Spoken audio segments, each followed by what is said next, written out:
Lha mbake kan pelajarane kan cuma nganu le ngetutne laku ning alam karo ndelok kahanan.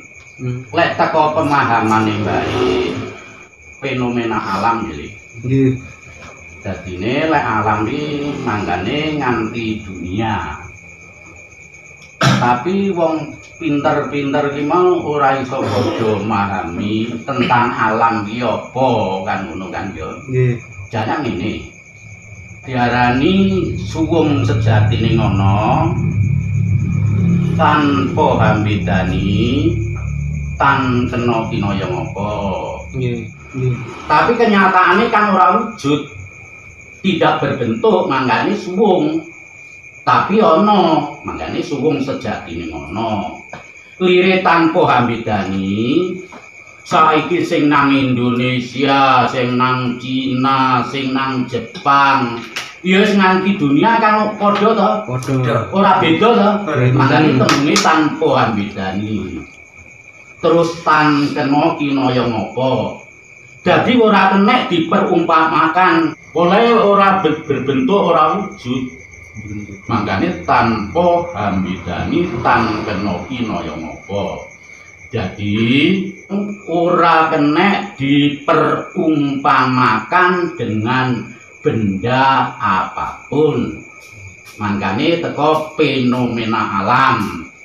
Jadine alam iki kan nenek perdine ya, Le. Nggih. Alam iki anane aku langgeng ane ya.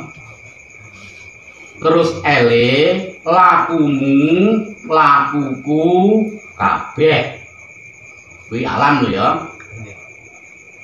Terus ane aku manunggalmu. Jadi dadi sawiji aku karo aku kowe ngono lho. Lho eme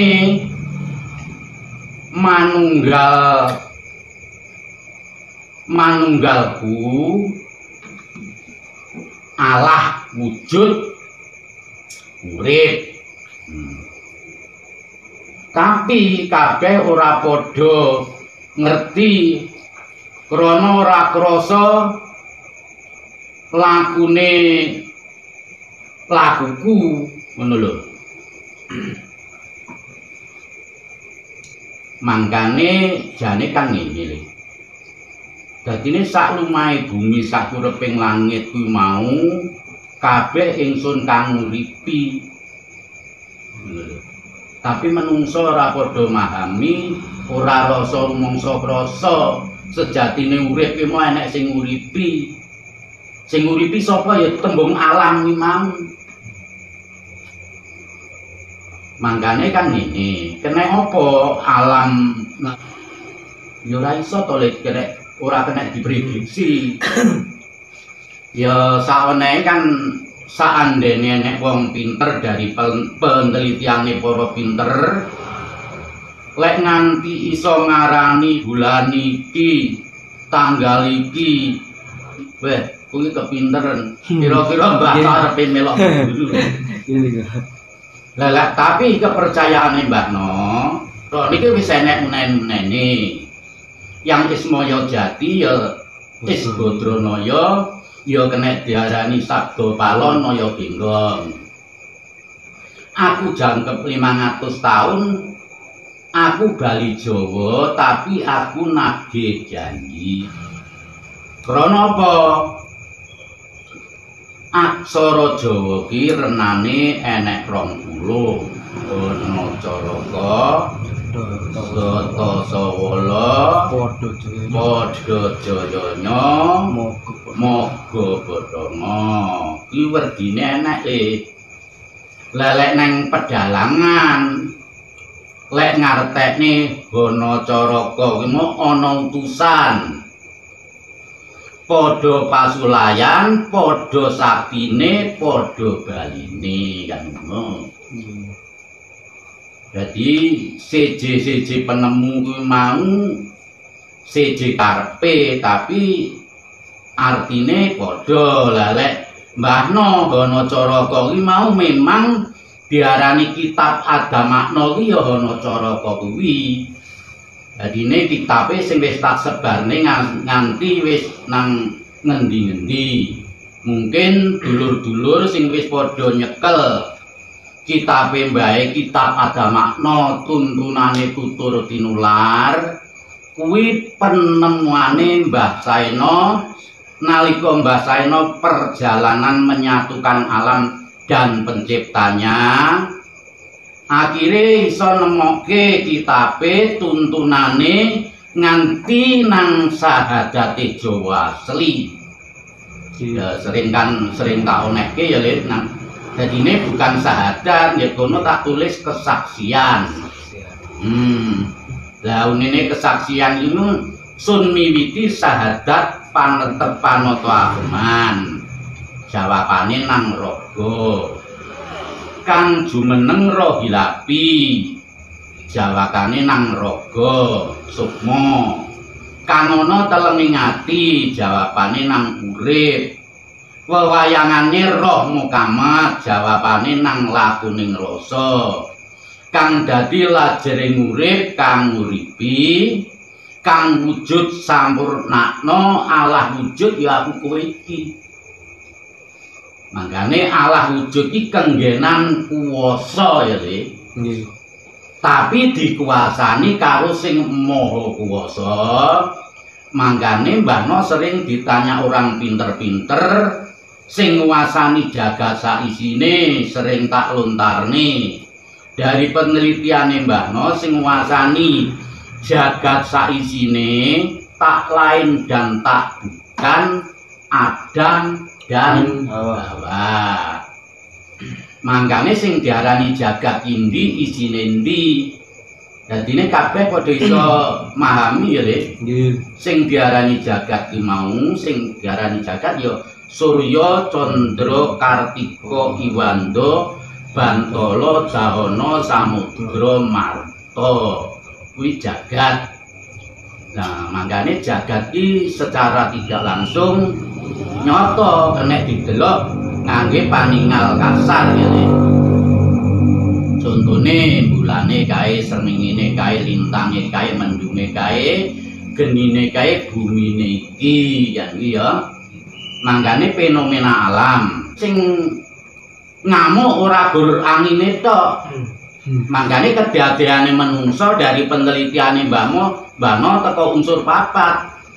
Bumi, geni, banyu, angin. Lah enek sing wong padha kepinteren.